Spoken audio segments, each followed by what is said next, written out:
2011 Ford Fusion with a 2.5 liter four-cylinder. Outer tie rod end.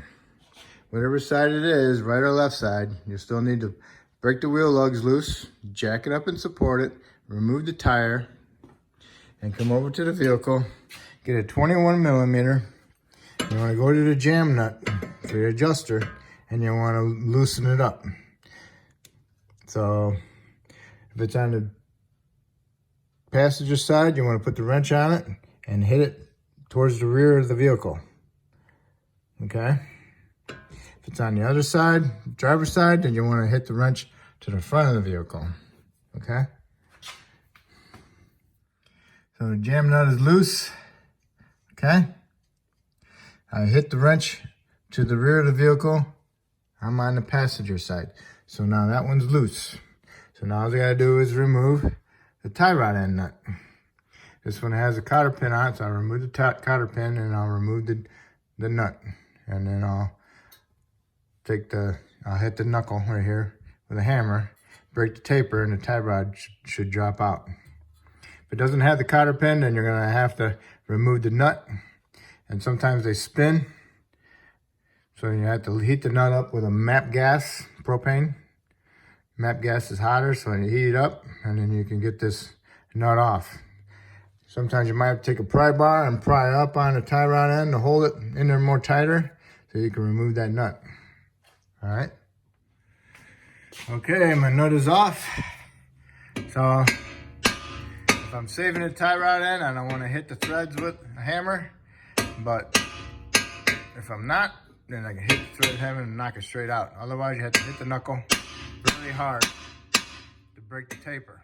Kind of like shock absorbs it, makes it flex, so then it breaks the taper. Otherwise, you just go like that, okay? And then you can unthread it. This one's good. Just thread it out and then thread your new one on there and make sure you get the right side, because they are different because of the curve, okay? And then when you get your new one, you just thread it up till it stops, it hits the jam nut, and then you put your tie rod end in, and you put your nut on and you tighten it up, and then put your cotter pin in, and then you just tighten your jam nut. We just loosened it just a little bit, so we're not going to change the alignment any. And just make sure that the tie rod is the correct length of the new one. If it's shorter, then you'll have to thread the jam nut out. If it's longer, you got to thread the jam nut in, okay, to make up the difference. But make it equal, okay? Okay, match the new one up to the old one. That's right. Put some anti-seize on the threads. Put some anti-seize on those threads. And thread it on there.